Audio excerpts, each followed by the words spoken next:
Welcome, Ringside Collectibles, WrestingFigures.com, and WrestingFigs fans. We're here with the Q&A edition of Ringside Fest at Home, and I have Bill Miekina and Steve Ozer from the Mattel team. Guys, welcome. Thank you for having us again.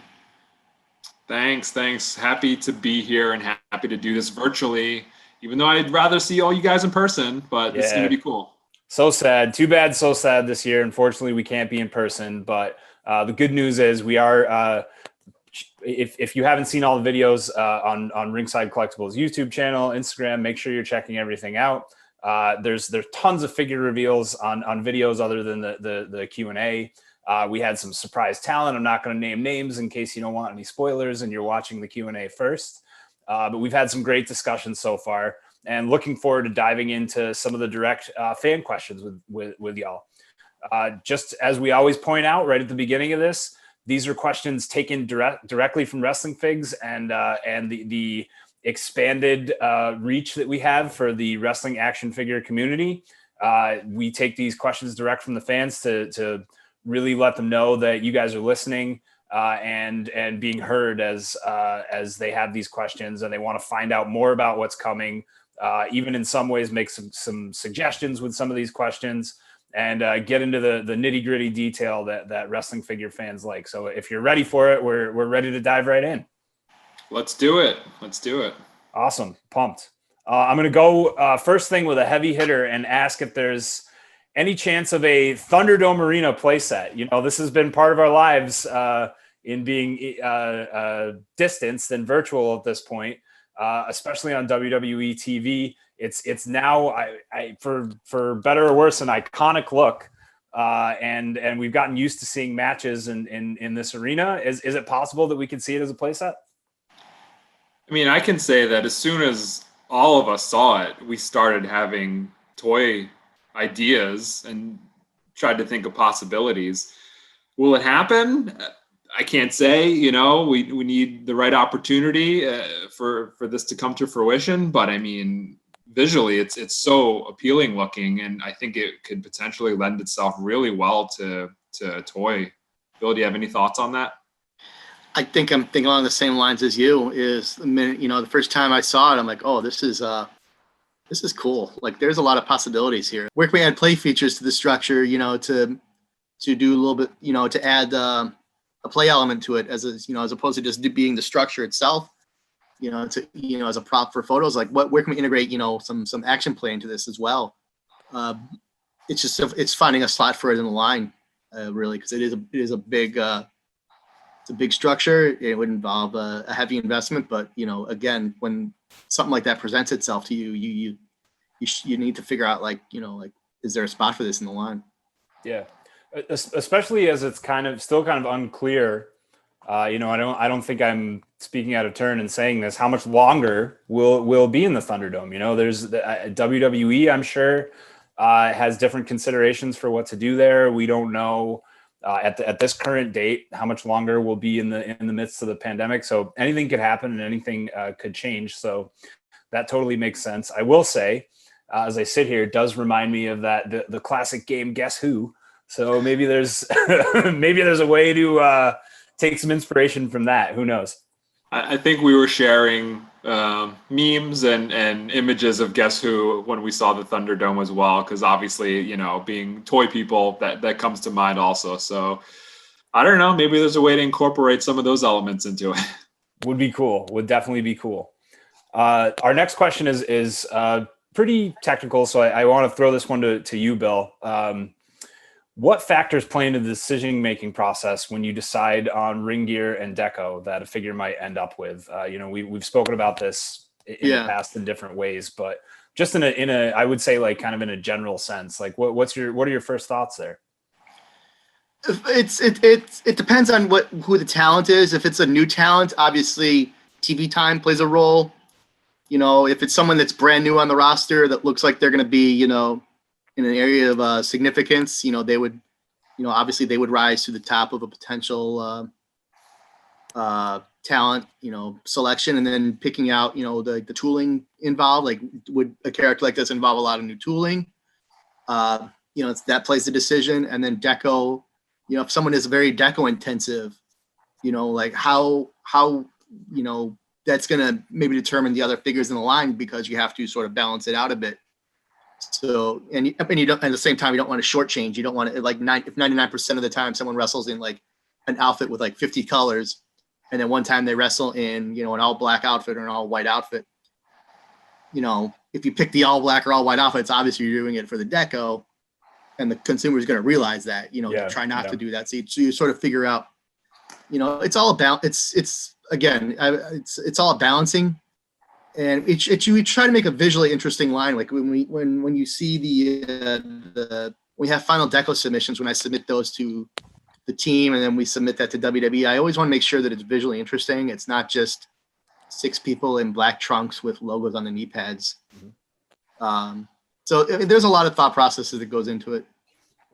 It's probably not the greatest answer, if I'm being honest, but I mean, it's the truth. It's just, there's a lot of things you have to balance to make sure that you hit your cost targets, hit your tooling targets, and make sure that it's a product that the people actually feel satisfied spending their money on.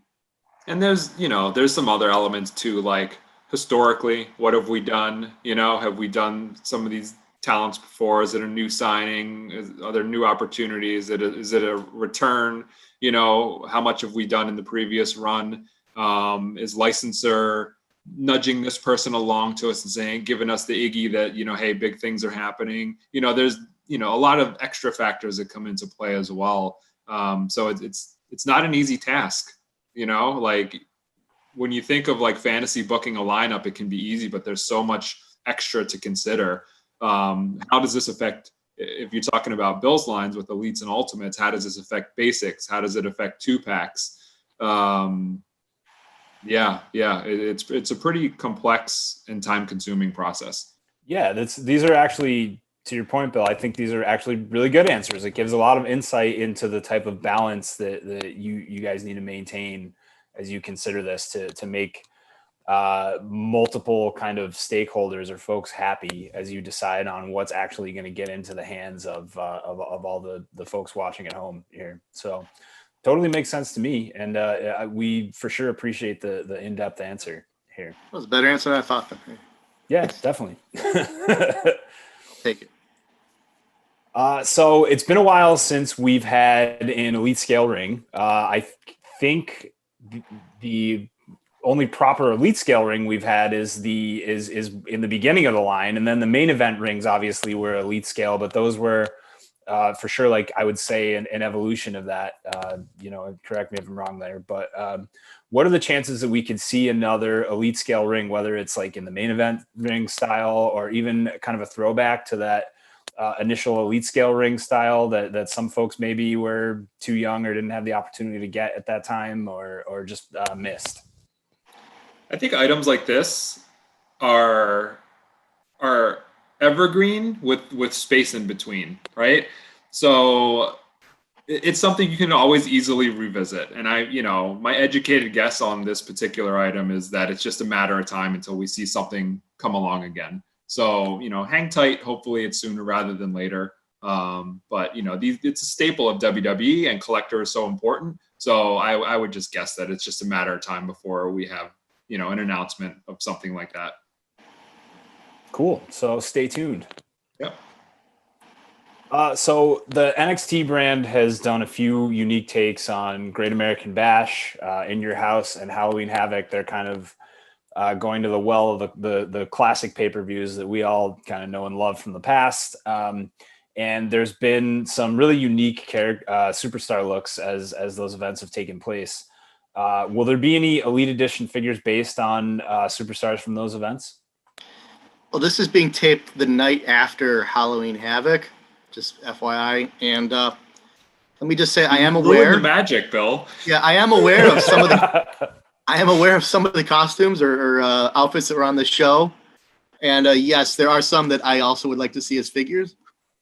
Yeah, I mean, again, it's when you see something that's very visually interesting and that gets a strong reaction from I see it on my Instagram page. I'll see a photo of something that debut a gear, and then I'll get like 30 people tagging me on it, like, when are we getting this? When are we getting this? When are we getting this? It's like, okay, it seems like people want to spend money on this. Like we probably should try to get this to them.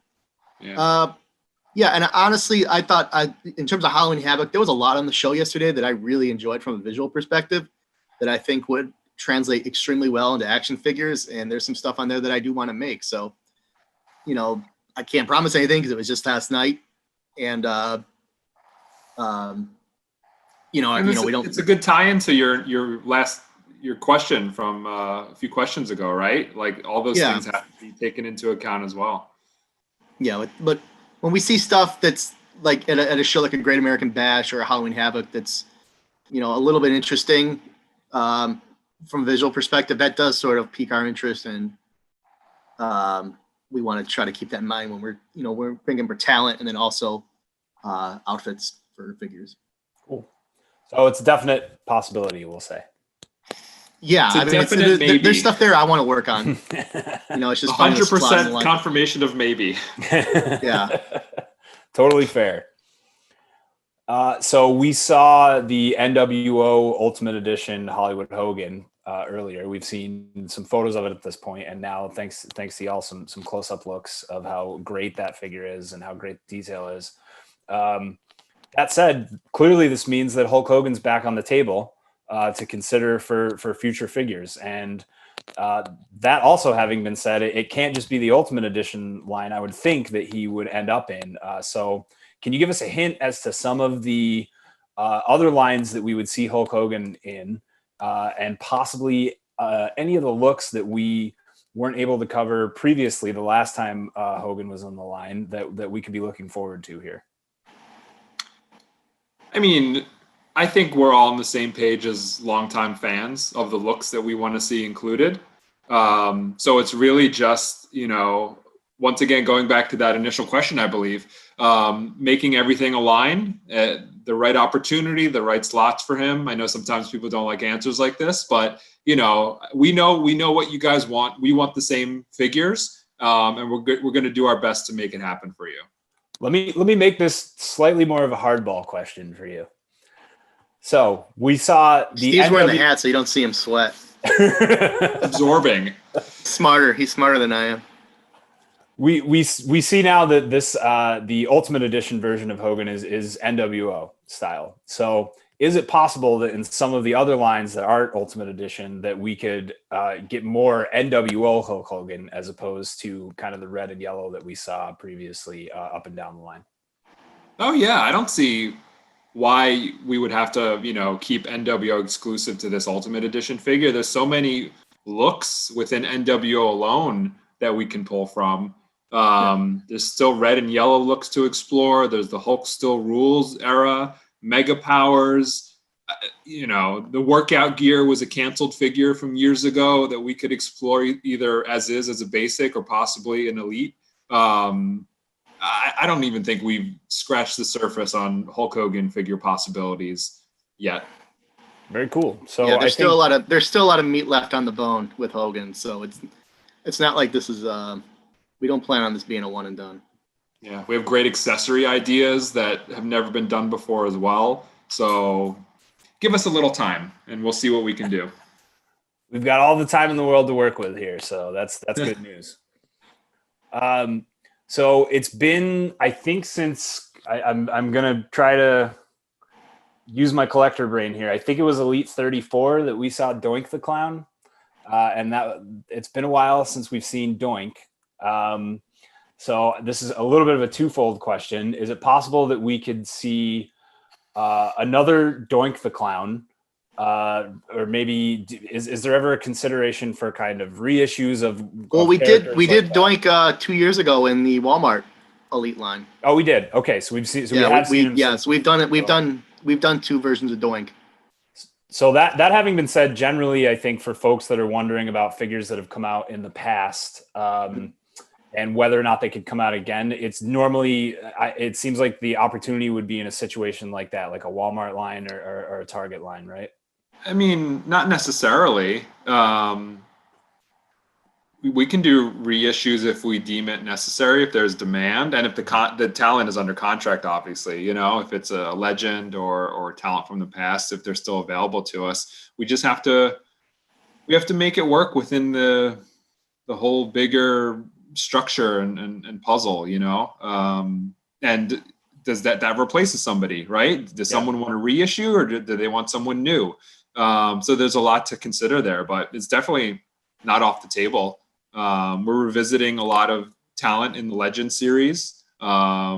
Maybe not straight up reissues, but repaints like Mr. Wonderful Paul Orndorff.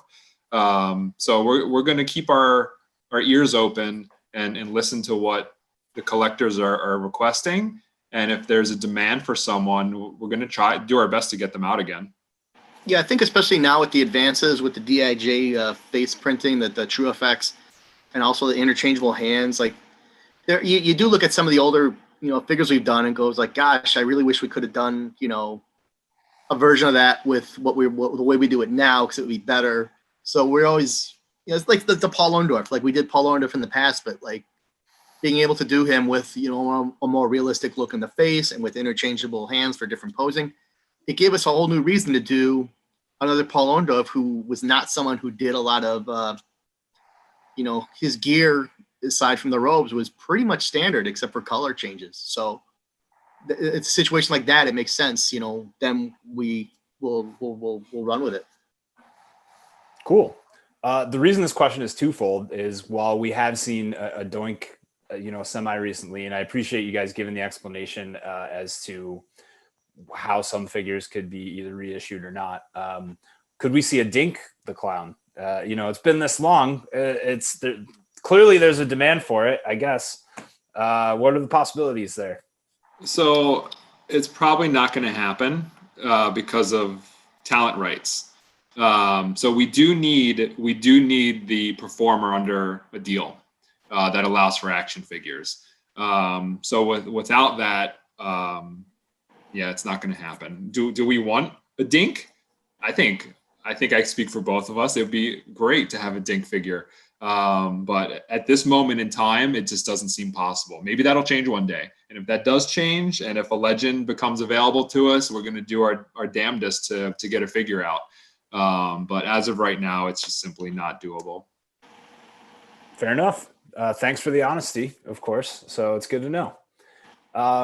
Angel Garza, he's been on TV, regularly featured. We've seen a lot of him. He's been compared to a young Eddie Guerrero.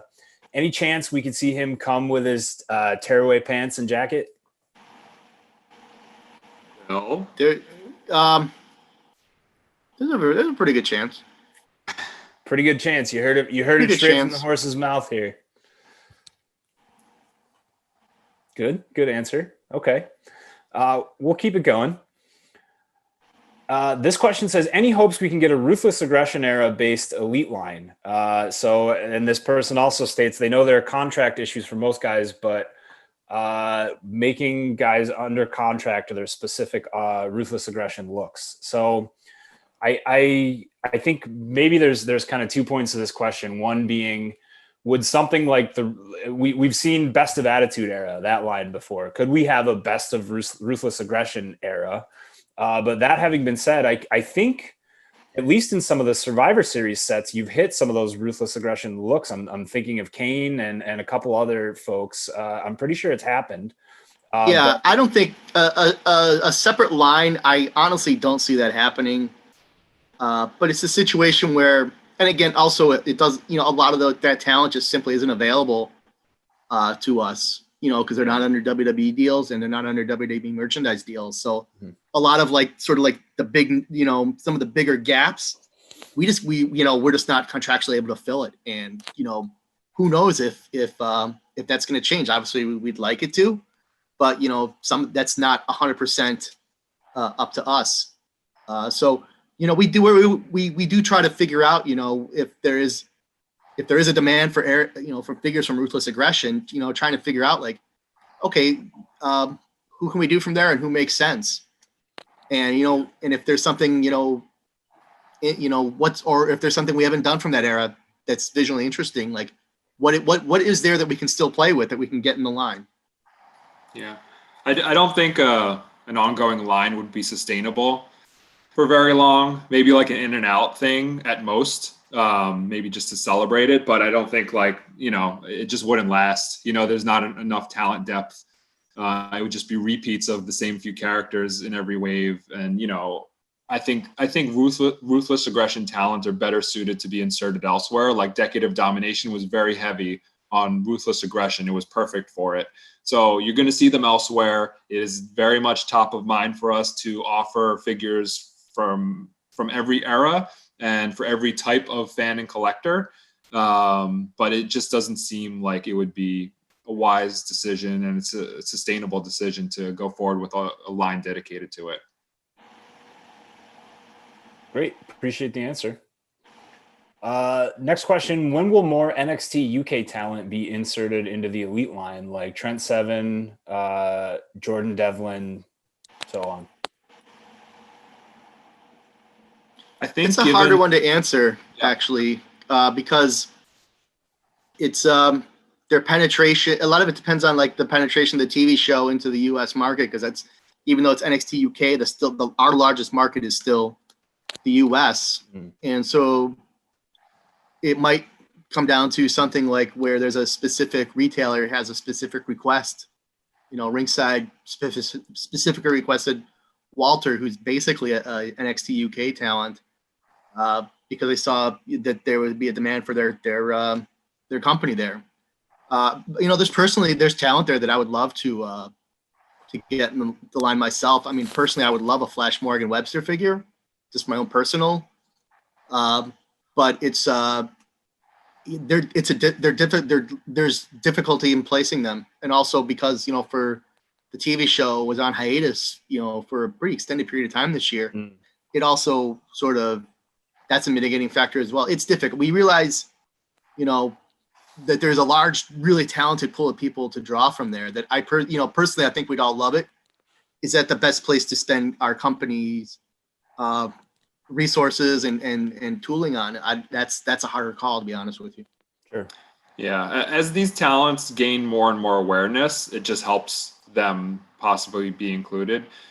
And there's some people who we have been able to include, and we're going to continue wherever possible. So stay tuned for more. Once again, it's on our mind, and we want to make it happen. We just have to make it make sense for everyone involved.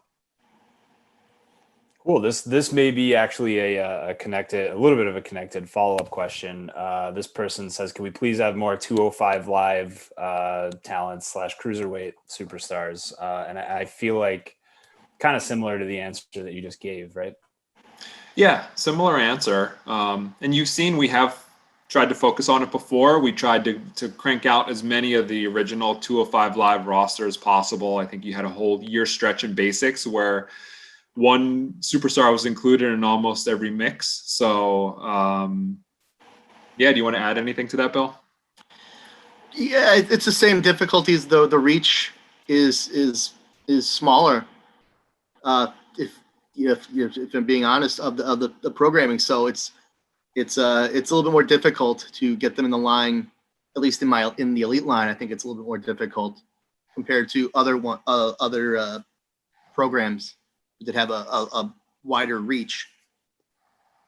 But it's not because we don't want to. I mean, sure. Obviously there's figures. They're all everyone. There isn't a bad wrestler on the WWE roster that doesn't deserve a figure. I mean, it's just it's just this we don't design and put out figures in a vacuum either. We got to figure out what's the best the business decision on a lot of these cases. Yeah. And they will come, but it just might be a little slower than, someone on the main roster or like an iconic legendary talent. Makes sense. Definitely makes sense. Next question. Any plans to do, we did discuss this over Comic-Con this year. So maybe a better way to form this question is as a follow-up. Are we any closer to a Buried Alive or a Boneyard playset?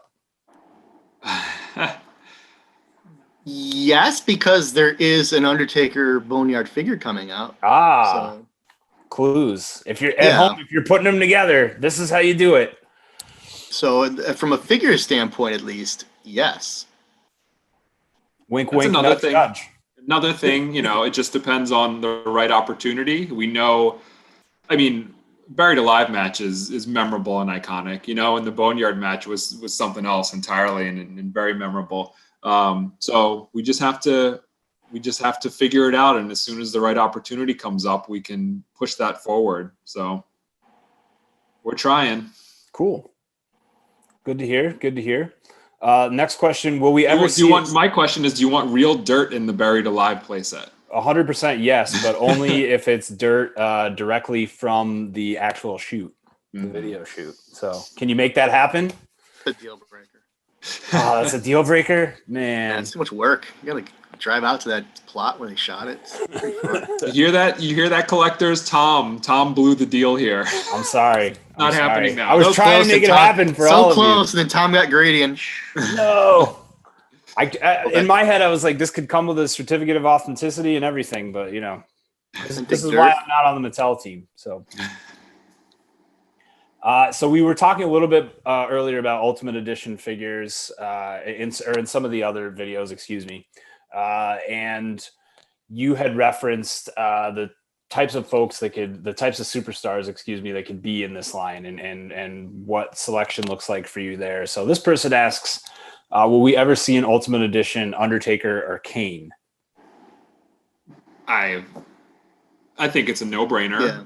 They make so much sense for that line. Yeah, definitely. Like, it would be ridiculous of us to exclude them. So yeah, they just sort of check all the boxes for inclusion in the Ultimate line. So makes sense. I don't see why they wouldn't be. I can totally see that. Here's a little curveball of a question. How sweaty is Bill? That's the question. Right now, not that sweaty. That's great. Good news. Yeah. The temperature in my apartment is pretty solid. Not too hot, not too cold. So I'm doing okay. It's all right, Bill. By the end of this, I'm gonna come up with something that's gonna make you look like you were wrestling for Dragon Gate at the arena. Yeah, my head looks very red right now, so maybe it's just the appearance of sweating, but there's not actual sweat. So. We'll try to make it happen. Okay. Any plans on producing more Eddie Guerrero elites? So I know we just actually saw a new one in the kind of the I believe it's the Legends re-up, right? Yeah. And any more additional ones aside from that one? I think Eddie's safe to say you'll see more. He's one of those eternally beloved talents, and there's plenty of looks to explore. So, without anything can happen, right? We can't make a guarantee. Yeah, but without getting into particulars, he's pretty safe. He's someone that he's a safe bet for like future inclusion in the line. I mean, people don't seem to not be buying them, so why would we stop making them? Makes sense. Totally fair. I may have found your sweat question, Bill. Okay. Any update on retros, and if they ever returned, what could we expect? I would like to see them come back. I mean, I'm still a fan of them. Are you sweating? Are you sweating yet? It looks like it's happening. Is it too much? Maybe. My head's shiny anyway. I mean, let me just, if retros came back, I know what I would want to work on. And I have some ideas for, potential figures in mind. So hopefully if there's a trigger to be pulled, I hope it is pulled. Cool. All right. Look, hey, you're handling it. Why do we need to reference sweat ever again? It should be like cool as a cucumber, Bill. Yeah, it's not as cool. That's probably not as good looking on a shirt. It might be. You never know. Might be my head on the end of a cucumber. I'm not sure if I want that. We could do kind of like a Rick and Morty type thing there. Yeah. Yeah. I'm sorry I did that to you. Everyone forget that. No pictures of Bill on a cucumber. They're creating it right now. Like the second the words exited your mouth, they were creating it in Photoshop. Don't do it. Don't ruin my friendship with Bill. Stop. Don't. I'm posting my P.O. box in the comments here. You can send me the free shirt that you're creating. Oh, lovely. As long as I get a free sample of the shirt, I want to show my family it exists. if you had to pick a figure from the first 5 years of the line to redo with TrueFX, swappable hands, and possible attire improvements, what figure would that be? And I'm sure there's multiples, so I would happily accept one answer from each of you, unless there's more than one that you absolutely want to name. I was just looking at some of my old Legends last night. I actually posted it on my Instagram. Like, it bums me out that my Terry Funk Legends figure has like one grip hand and one fist, so he technically can't hold the branding iron. It's like when you pose, he has to like balance the end of the branding iron on one of them and hold it one way. But I all in all, I think that figure looks, except for that, I think it, even without the true effects, like I'm not sure if it's that drastic of an improvement it would be. Gosh. Honestly, one I'd like to have a redo on, this is very obscure, is I don't think we did Rosa Mendez any justice with her figure. Interesting. I just think we the face deco on that one did not resemble her. And I think if we had the DIJ True Effects face deco available back then, it would have turned out, that figure would have turned out much better. So that's Rosa one I Mendez, wish it would have. I know it's not probably the most popular, or but in terms of like just trying to think of one where the face deco really did not clear the wall in the outfield. That's one of them I know for sure. Hey, your answer is your answer. That's okay. Steve, how about you? My answer is, it's not because the figure wasn't done well at the time, because it's a masterpiece figure. Actually, I'll give two answers. Two masterpiece figures. The defining moments, Macho Man from WrestleMania 7 and the Warrior from WrestleMania 7. I would love to see those figures executed Ultimate Edition style. I feel like adding the shirt, Macho Man shirt, all the different, hand expressions that he would do, the finger point, some of the new head sculpts that we have for Randy with True Effects. I think all that stuff would really take that already masterpiece figure to the next level. And same thing goes for Warrior, just like the advancements that we have to take an already incredible figure and just push it over the top even more so. It would just be, kind of a dream to have those in Ultimate Edition style. While this question is obviously a hypothetical, would we go as far as to say that those past looks, especially some of those more iconic ones that have already been done, are on the table for something like that? I don't think we've officially ever discussed those particular figures, but you did see in the most recent Fan Takeover Ultimate Edition poll that WrestleMania 6 Warrior was included in that poll as an option. So, I would say it's not off the table for exploration under the right circumstances. And Bill, feel free to chime in if you differ. Yeah, I mean, the fact that can we announce the results of that contest? No. No? No. Oh, okay. Not today. Okay. Well, it is interesting that there seems to be a willingness with the collectors now, who've been with our line from the beginning, to revisit, previous figure, like let's just say improved versions of stuff they bought 10 years ago, or let's just say there was a figure that we did, 8-10 years ago that now suddenly is very expensive on the aftermarket, and we still have the rights to that character. Like why? Maybe it makes sense to like revisit, something we've already done, but like let's do it even better, because people are willing to like maybe double dip. I know there are other collector lines where I buy, like they announce a character is coming out and I buy it, and it's like, this is great, but it's like an 8 out of 10, and then like a year later they put out the 10 out of 10 version. It's like yeah. you sort of like the steam comes out of your ears, but you end up spending $40 on a $20 figure. You kind of feel got in that way, and we don't want anybody a little bit, yeah. But I feel less guilty about putting out something like a redo of something from 10 years ago than a redo of something from like 18 months ago. Makes sense. Yeah, totally fair. Very diplomatic of you, Bill. I try not to get fired.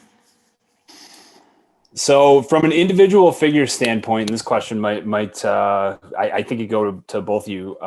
What is the most time consuming aspect of the design process?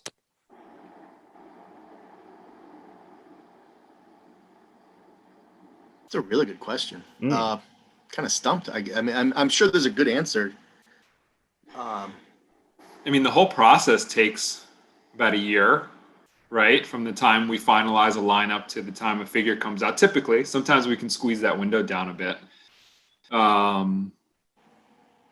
But it would probably fall on designing the deco or like the molds. Like which, if you had to put your focus on one thing that you feel like, okay, this is where the would it be sculpt? I don't want to say maybe? Delays come in, but yeah. Yeah, maybe the sculpt depends on like if it's a brand new character from scratch. Like let's say we got the rights to Dink, you know, and there's not a lot of shared tooling on Dink. So getting a Dink sculpt, like an elite Dink sculpt, would be very time consuming compared to, let's just say, a Jake Atlas, where you can probably just do that figure with a head. So that's one of the aspects where, and you want to make sure the sculpt is good too. I mean, because a lot of things like you can, if that's like the first thing, like that's the stone that the figure is based on. If that's wrong, like everything subsequent is still going to be off. So making sure that you get that part right. Honestly, one of the most time-consuming things for me is just making sure everything comes out on budget, just because we are dealing with so many, disparate elements, like making sure you land your tooling budgets for the year, your deco budgets, you're making sure everything, hits the, makes the numbers, and it's still a good product. Like that's always my, my biggest worry is that, that we're going to have to sort of cut muscle to make a cost target. And I think, thankfully, we haven't had to do that a lot. I don't know, we've been really smart about our choices and careful about, making sure that the correct figures in the lineups, that we're not putting like 5 people with, extensive body art tattoos all in one wave. And then the next wave has like, 5 guys in plain trunks and then one woman in a one color outfit. Sure. Yeah. I mean, that goes back to like the talent selection process and why you're so good during that process, Bill, because like you literally are planning these things out. If I toss a name out at you, I see the wheels in your head turning and you're thinking of all those implications of sculpt and deco and balancing the wave and everything. So yeah. I think that pretty much gives enough of an answer that we need to get for that question. But definitely. And one other thing I want to toss in there is there's curveballs that can get thrown your way, right? So if we're talking about sculpt, and let's just say a superstar themselves have approval rights and they don't like it, then you got to go back and resculpt, right? So that's something maybe like that could be somewhat quick in theory and then get dragged out a bit. And then same thing goes at the deco stage, things can be unexpected and things can take a lot Braun longer. Strowman shaves his head the night before SummerSlam, and like your sculpt that you have finalized and are working on, a haired, full hair Braun, suddenly he's like, well, who's going to want that in a year? You got to figure, you got to do a sharp turn with the car and, do we have to, maybe put him back a wave and take some time out for the new head sculpt. And then, if we do that, like what are the implications of that? Because maybe he's the low deco cost figure in the wave that allows you to do something really crazy in the wave. And now you have to replace him with someone who's a higher deco because it's this, it's a subsequent level of talent. And then suddenly now maybe does this other figure who's high deco that you were counting on your low deco person being in the wave. Now do you have to move that one as well? I mean, that's the sort of stuff that, it drives you nuts when it happens, but if you work on WWE, it's just part of the ride at this point. Yeah, definitely. Great answer. Thank you. Any new Adam Cole's planned? Seems to keep selling, so I don't see why there wouldn't be. Makes sense. We were talking about elite scale rings a little bit earlier. If we were to go down that road again, could we possibly see a real scale, an elite scale Hell in a Cell? or possibly some accessory packs that would fit in that way, you know, to go along with that scale ring if the demand was there? I think we would love to see it.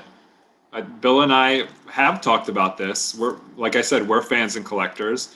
It's just the right opportunity to make it happen and make it work financially for not only us, but for our retail partners.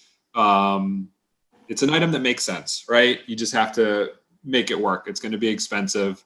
There's a lot of tooling involved. But we know that collectors want it. We know not only for play, but for photography and display. So we just have to try to figure it out and make something like that possible. Cool. We saw actually the red Hell in a Cell this year. Any chance at a red Hell in a Cell playset? I think the beauty there, and answer, yeah. correct me if I'm wrong, Bill, is that the structure is the same or at least extremely similar to where if a cell were to be tooled up, you might be able to use a lot of it for both colors. Yeah, I think for like our 12-inch ring, we have a Hell in a Cell structure that we could, you know, just change the mold color on it and get a red cell in.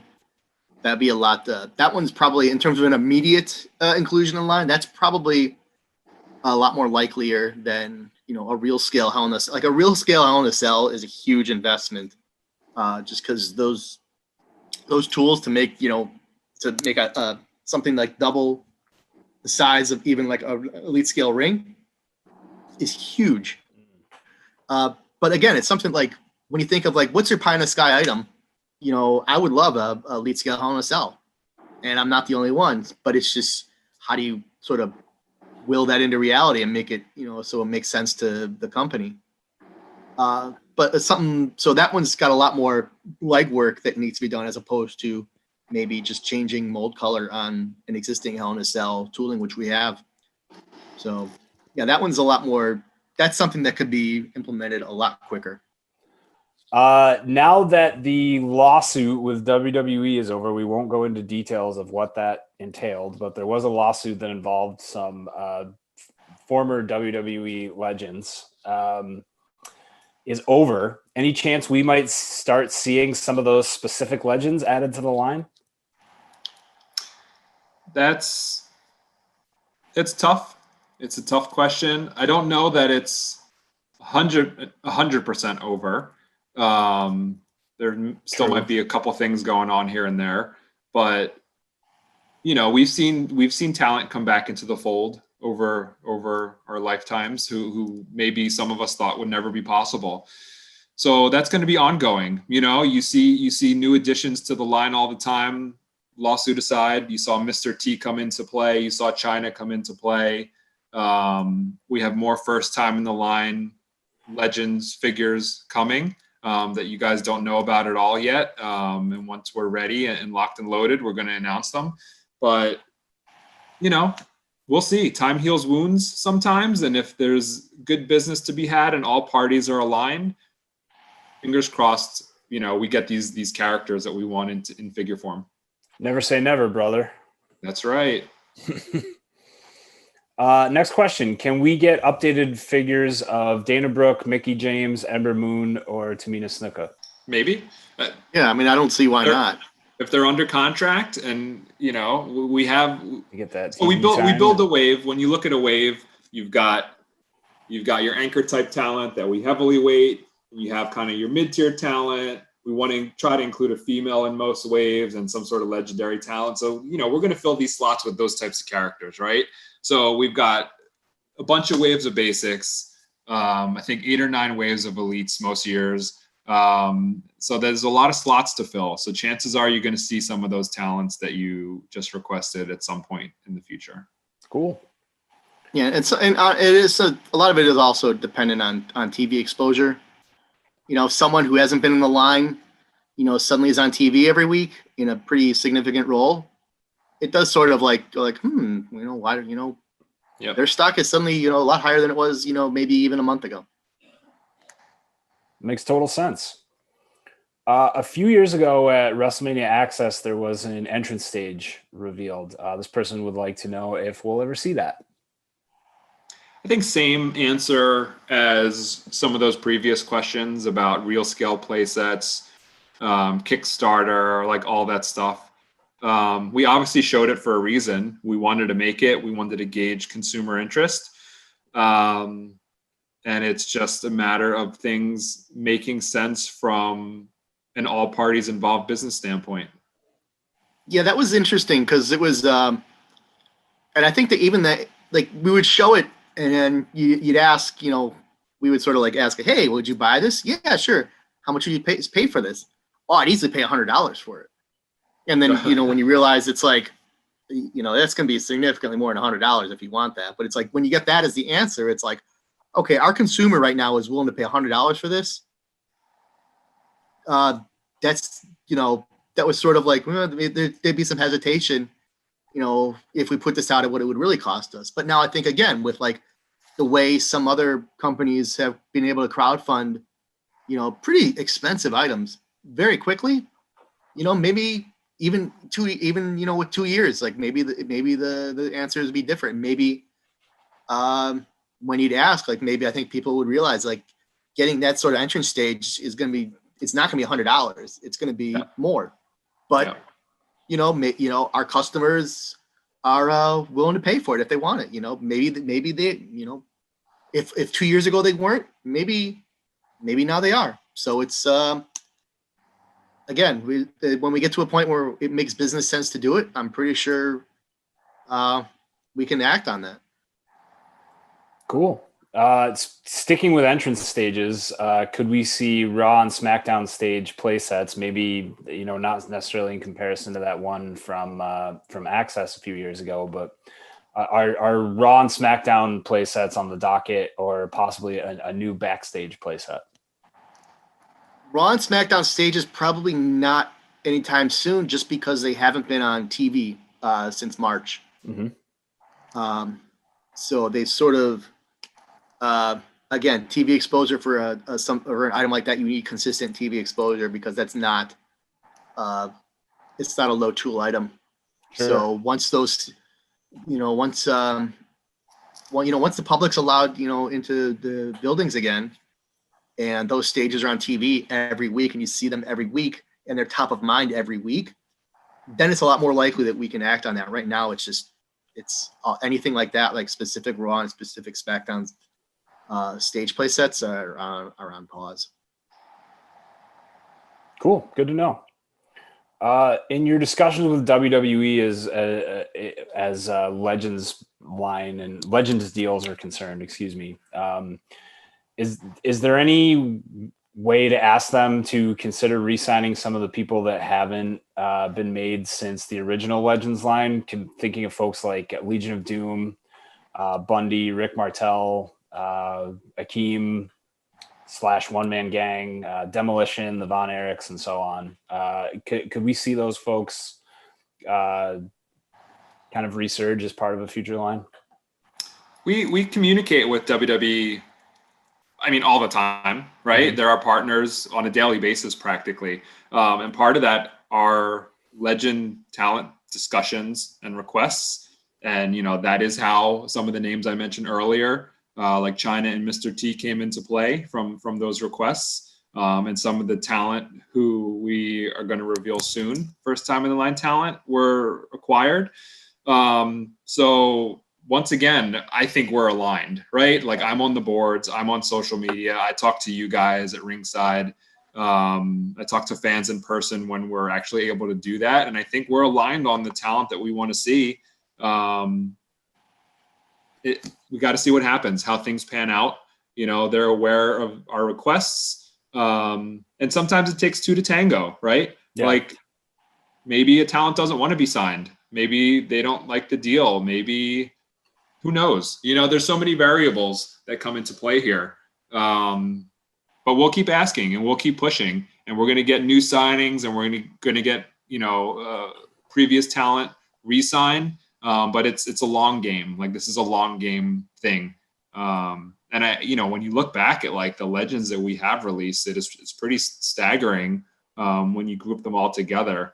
Granted, it's been 10 years and they're coming kind of piecemeal. But when, you have like, I moved into a new place and, I keep my stuff like in archive bags and bins, and I have bins and bins and bins of Mattel Legends, like tons of them.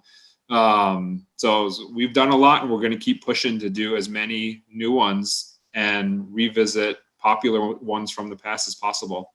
Cool. And I think kind of the key to that answer that maybe this person was trying to get an understanding of is that, yes, you do regularly communicate with WWE to the point where you even make requests about some folks that they should consider for a Legends line. And that's, I don't know that that's something we've ever really kind of discussed openly, but it's good to know that obviously, like when you have folks in mind, you'll probably have the, with y'all being the fans that you are, and your mindsets are in line with our fan base, right? So the same talents that they're thinking of, you're probably thinking of also, and making those requests. So yeah, some of those names specifically, Bill has like screamed at me, not in a bad way, but like we gotta see if they'll sign this person. Like it's passion. There's passion here. Like we want them for sure. What were you gonna say, Bill? Sorry, I cut you off. Pretty much the same thing as what you said. Is like we know that like, there are certain characters we're only able to put out once that,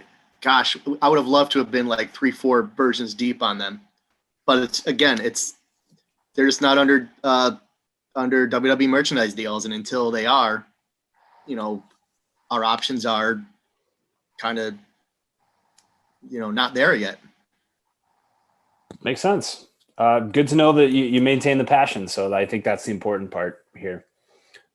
We've seen the members of Retribution do their takeover and do their thing and make messes and all that good stuff. But we know that some of those folks are former members of the NXT roster. What? Huh? Really? Maybe. I mean, are they? I don't know. They could be, they might not be.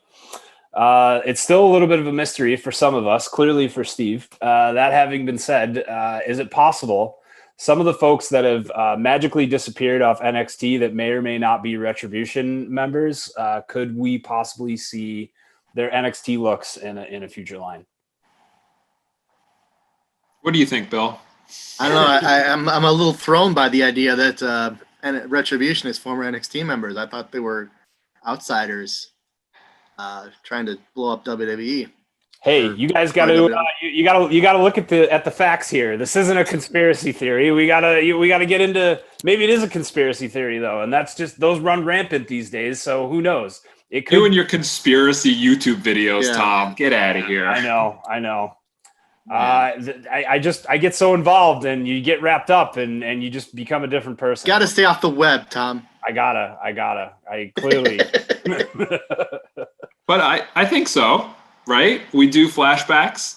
So why wouldn't we do prominent, flashbacks of, I think there's a characters figure who of have new personas. Yeah, I mean, I think there's a one figure out right now of a woman with blue hair that there's some, looks similar to someone on Monday.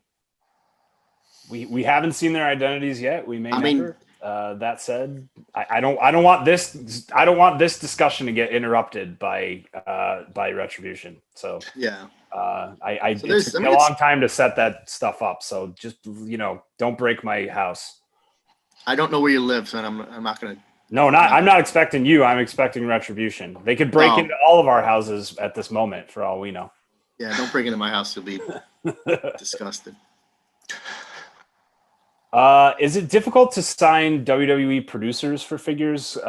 Folks specifically. I know we've gotten Briscoe and Patterson, but this person says they really love like a Jeff Jarrett, Brother Love, possibly a Michael Hayes. Is there a reason that those folks we don't see them as often? Well, by the producer contract is not an automatic merchandise contract. Yeah. Yeah. By the time you guys are viewing this, you will see that Michael Hayes is officially announced as a collector's edition figure. So we can talk about that. Hurricane was a producer. Is this a first time in the line for Michael Hayes? It is. Yeah. It is.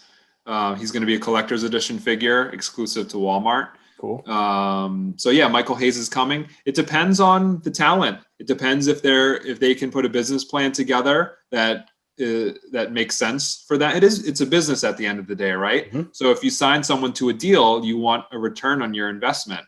So Hurricane, as an example, seems like a no-brainer, right? He's got so many merchandising possibilities across the board, from video games to t-shirts, apparel, action figures, etc. So he becomes kind of like a semi-easy yes to signing a deal.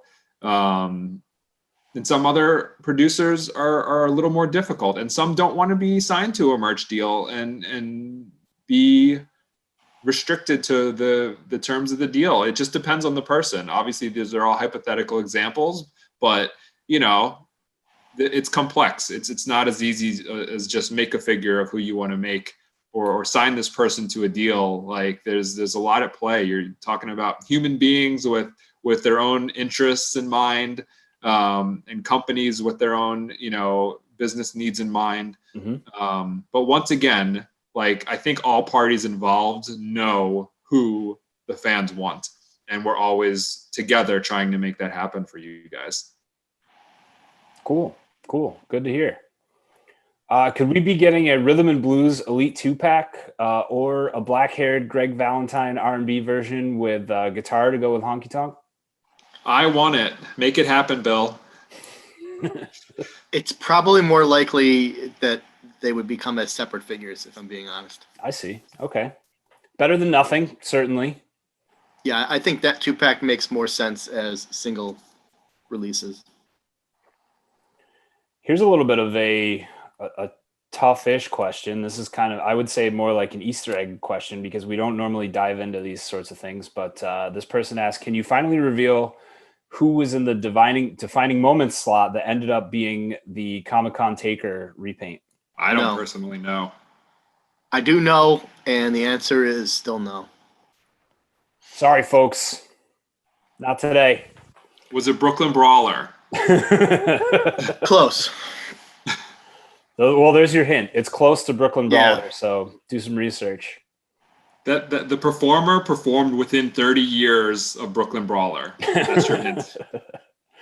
That's a tough hint, but also, And also painted his face up like a baseball. Oh, interesting. Oh, I'm in trouble. Next question. When is the original basic articulation coming back, or is it ever? February 31st. February 31st. There you have your answer. Sorry, guys, it's not happening. You will see select instances of it. Like Bill was cool enough to include it on his WrestleMania Celebration ring carts. But as far as it being included in mainline, sadly, we're unable to do it. And we tried. I can say we did try. It just is not possible at this time. Basic figures are $9.99 price point. That's kind of firm, and it unfortunately had to happen. It had to evolve into what the offering is now. But if there are special opportunities like WrestleMania Celebration, we might be able to sneak it in here and there.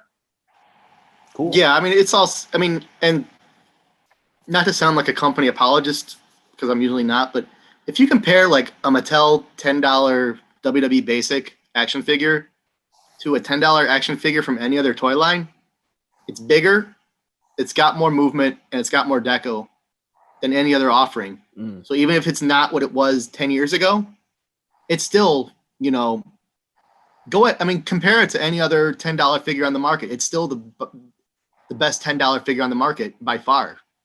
The mass retailers want a $10 figure, and unfortunately, it's 10 years on from when they were developed. $10 doesn't, $10 in 2009 doesn't get you what $10 gets you in 2020. But the retailers want that. They want a $10 figure on their shelves. They don't want an $11 figure. They don't want a $12 figure. So you have to make do with the parameters you're given. And I think based off of what we do with our basic figures, it's easily the best $10 figure on the market. Yeah, definitely. And another thing to consider is I've obviously seen a lot of the questions like this over the past few years, ever since the articulation changed. There were recommendations of, well, why don't you just have like a basic 2.0 line that costs more? So now, hypothetically, you're talking about creating a $15 line with a little bit better articulation between a basic and between an elite. Do you really want that, or do you just want that to possibly be another elite subline like Legends? So those are the decisions that have to be made. What's the best use of the slots? You can't just make infinite product, unfortunately. Everything kind of fits into like a framework of things for everyone's business needs. And it's like, if you have a slot, do you consider that to be your basic 2.0 slot at $15, or do you just make it like more elites, which elites are on fire? You know what I mean? Everybody wants elites. So we went with elites. They're favorites, so why not? It makes total sense. As long as people keep buying them, I'll still have a job, so I can't complain. On the accessory front, could we get a Dusty Rhodes Classic trophy? That is something I would like to get into the line, if I'm not lying. I'd like to get more trophies. I'd like to get the old King of the Ring, like fake Stanley Cup in the line. Yeah. Obviously, I wanted to get the Mae Young trophy in the line, and I got that. So yeah, I mean, I like trophies. You know what I want? The Vince McMahon award in excellence. I want the Shane's Bret return. Hart. I tried to get that in the line. It just never worked out. I want the Bret Hart Bad News Brown trophy from the WrestleMania Battle Royal. Oh yeah, and they can break apart. Yeah, the big trophies you can break apart. I mean, obviously, the Andre the Giant trophy. We try to. I mean, I'd like to try to get the Slammies. I think we only ever saw as Slammies. Well, we got Slammies in the line. They were in the line, but weren't they like part of a chase or a variant? Yeah. Yeah, not true. It doesn't mean they weren't in the line. Good point. Yeah, I don't think they were that rare, though. I have, just from being a consumer, I didn't even work at Mattel. I think I have 2 huge bags of Slammies from all the Slammies I was able to find. So if you're looking for, we made it hard for you to get your Slammy award. We did the Hall of Fame. Look at the female battle royal trophy. We'll try to get that in the line. Yeah, trophies are. Maybe that'll be a theme one year. Like we have titles and puppets. In 21, we'll do a trophy year. 21. This year was the year of crowns. Crowns, titles, puppets. A lot of crowns and puppets this year. At the very least, though, trophies are top of mind, clearly. Yeah, trophies. 2022 might be the year of trophies. We'll see. All right. Final question here before we get into the rapid fire round.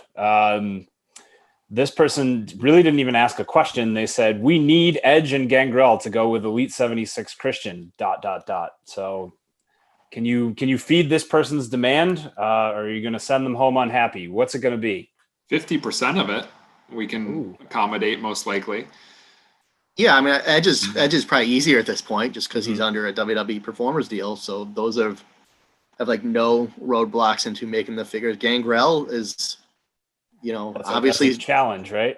Yeah, it's not. I don't know right now his WWE Legend status. I don't think he's under a deal. I definitely want him under a deal, but wishing something to happen doesn't necessarily make it happen. I'm going to say that I know the rumors out there of what has been said about his name rights. I don't know if the rumors are true about the current state of the name rights. So I know I want a Gangrel. I know Bill wants a Gangrel, and I know every collector who loves the Attitude Era wants a Gangrel, but he is a complicated one for sure. But if I ever get the email, saying like Gangrel is under a WWE merchandise deal, like he's going in the line that day. Like, don't worry, he's going in the line. We bump out the in progress gobbledygooker, right? Yeah, it bumps out the gobbledygooker. Yeah, but it's believe me, that's one where I really want that to happen. But again, just wishing you're able to do something and being able to do it. Sometimes those circles don't intersect.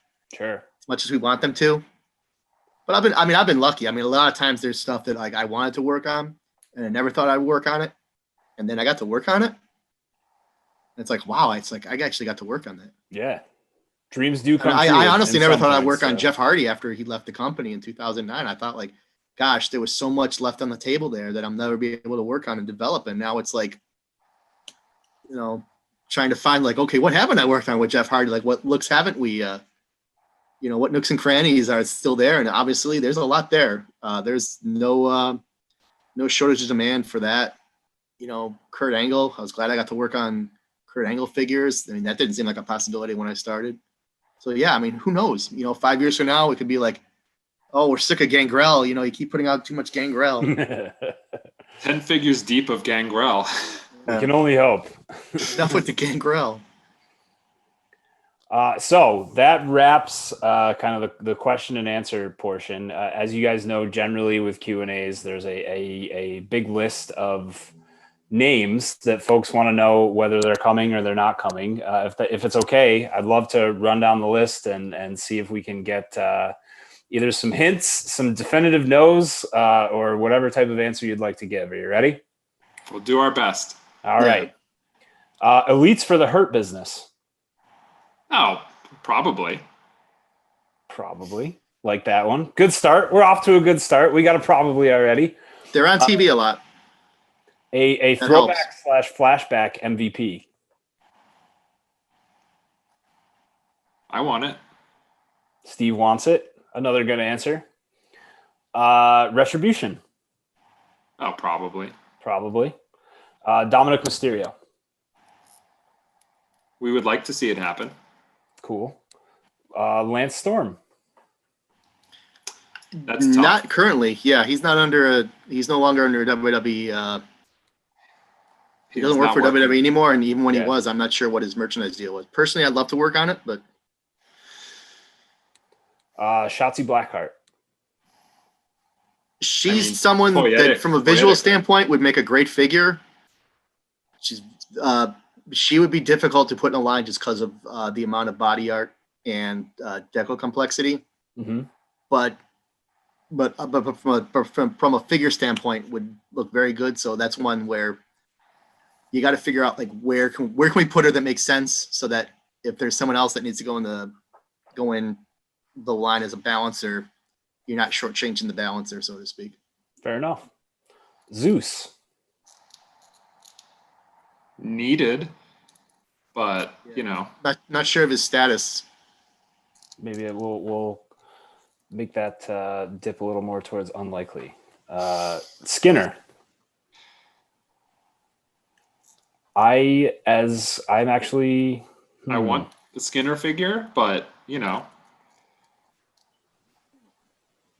it's not happening anytime soon. The Mountie. No. Yeah, Mountie is not going to happen. Mountie's a definite no. Because I think there's like legal issues with the actual Mounties. Mountie is a definite no. Yeah. I see. Jacques Rougeau as a singles wrestler, that's possible. Or a Quebecer. Yeah. Or is it quite? But the Mountie is purely as the Mountie. That one is 100% no. Okay. And before we get too deep in, like, if we get rights to a legend, 99.9% chance we're going to make a figure. If WWE makes that investment and signs that deal, we're going to get you guys the figure. So keep that in mind as we go along. I may have to get that tattooed on my forehead just so everybody understands that moving forward. But I don't think we can escape That's from. not smart. Hey, you know, too much time on the internet, right, Bill? Steve Blackman. If we had rights, he would get a figure. We don't. Repo Man. He is also Demolition Smash, and you can do some quick Googling to see what's up with that. Fair enough. Kona Crush. I wish. Me too. Crush has so many good looks to pull from. He does, yeah. I mean, he's one. I can say we don't have rights to Crush, because if we did, we'd be exploring all these great looks that he had, you know, like all this time. So yeah, no to Crush right now, but I think I can speak for both of us. We would love more versions of Crush in the line. Yeah, I got one swing at that, and I wanted more, but just didn't work out timing wise. But I'm glad we at least got all three of the original Demolition out when we were contractually able to. Brother Love. We referenced him before. Yeah, I wish. Reverend Slick. Google it. Google it. I love that answer. That's an interesting one. Ahmed Johnson. You could probably classify him as a Google it too. Okay. But obviously he was so prominent during that period of time when he was, Intercontinental Champion or whatnot. If the stars aligned and they somehow signed him to a deal, I think we would of course want to explore that. But yeah, I personally like to work on an Ahmed Johnson, but that one's again not my call. He'd need newly tooled knee pads that you can pull up to his large thighs. Yes, he would need the double knee pads and the belt around the waist. Would be interesting. Atom Bomb. Google it. Google it. Google it. Glacier. Yeah. I don't know. I know he has some affiliation with another company in some way. Mm-hmm. But it would be a great action figure, that's for sure. Interesting. We referenced him before, Brooklyn Brawler. We could find a spot for Brawler if we had rights to him. I think he's one of the most recognizable superstars of his talent level at the time, to put it in a nice way. But Bobby Heenan managed him, memorable feuds. He was on TV multiple times a week on multiple shows. So I don't think there'd be any issues with us finding a home for Brawler if he became available to us. Makes sense. Alex Wright, a personal favorite. Make it happen, please. Come on. Can we make him dance somehow? Maybe with like the new interchangeable hands and do the different poses. There has to be like a Flex Force mold that's similar, right? Oh, yeah. Yeah, I'm not sure. I mean, it's honestly, he's never been top of mind in our requests when we go to WWE on terms of talent. But I don't think there's anything disqualifying him as far as I know. Fair enough. Mortis. Another great look for a toy. I guess that's all I can say. Comes down to talent rights, all these guys. Mm-hmm. Beverly Brothers. You're dealing with an estate and not the actual person, so that also is another level of challenge. You have to deal with. Yeah, another level of challenge you have to deal with. It's one of the reasons why we never, as much as I would love to, and I know people want Giant Gonzalez. A Mattel Giant Gonzalez, I think, would be the greatest figure ever. Just the amount of complexities to getting the actual rights to that were difficult when he was alive, and now that he's no longer with us, that one is like the one that got away. Yeah, a little more challenging. Beverly Brothers. Any thoughts? I know I would want them, but Bill mocks me because he says I want every character, every superstar as a figure. Yeah, I mean I would have a difficult time justifying putting them in a line over other choices, if I'm being honest, just because their tenure was not particularly long. And in terms of what they actually accomplished in WWE, I don't remember much. Again, as much as I would like, I would like this, but it's also, if I'm responsible for spending the company's resources developing a figure, does it make sense to spend the money developing that as opposed to just throwing out a name like Dominic Mysterio? Sure. We've seen Hurricane recently. How about Rosie? Oh, I wish. Yeah. I think a lot of these names are so toyetic, Yeah. Rosie had several looks you can pull from, two distinct looks when he tag teamed with Hurricane, and 3-minute warning as well, who never had figures. There were never 3-minute warning figures. So I would love a crack at getting Rosie into the line somehow. Yeah, I also would like to get a crack at that while we still have Umaga rights. I'm not sure how long that contract is. If somehow they can overlap so we can get 3-minute warning out somewhere, I personally would like to do that. And then you have also the rights like superhero version of them. Sure.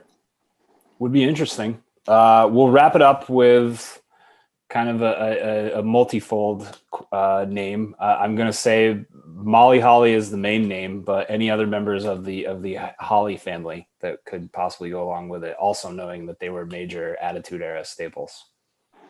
I think they would be great fits to the line somewhere, whether that's, a flashback slot in mainline elites or legends or collector's edition. I think we would easily find homes for all the members of the Holly family, and some of them with multiple looks and characters, right, over time.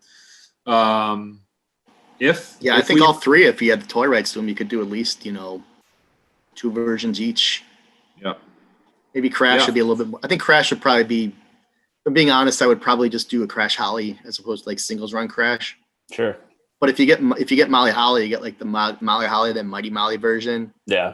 And if you get Bob Holly, you get the race car version and Hardcore Holly. Yeah. So maybe Crash is a one and done, but the other two, if we got the rights, I think, there's a little bit more to work with there. How about a new Midnight Express Bob Holly, Bill? Huh? You heard my answer on the Beverly Brothers? Love the transparency, gentlemen. That wraps it for our list of names, and essentially, I would call this the wrap for Ringside Fest at Home. Pretty much covers everything we had to cover. We've seen some amazing things today. We got to have some discussions with some WWE superstars. Again, I won't spoil anything in case nobody saw those. And we had some. You should watch that video first. You should, but if you don't, because we know there's people out there that don't do it. They should. I see you. Agreed, they should, and hopefully they will. But if they don't, this is a spoiler-free zone. And I love Bill's message of that at the very end of this video after they've completely watched it. Well, if you lead off with it, it sounds like this is a bad video, but it's more, this is just like, Liv Morgan's on that one. I mean, who would you rather look at, Liv Morgan or me? Bill? Spoiler-free zone. Fine. Liv Morgan and Keith Lee. That's who it was. If I cut that part, Nah, it's all right. It's all right. Guys, it's been a blast. A huge bummer, unfortunately, that we weren't able to be in person for this. Obviously, I love to see y'all at Ringside Fest. It's a tradition at this point. It means so much, I think, to not just to Ringside Collectibles, but to wrestling figure collectors. It's like a tent pole for us, right? Like there's Comic-Con and there's Ringside Fest. It's a big deal. So it's great that we're able to offer folks something this year to celebrate with and keep the Ringside Fest tradition going.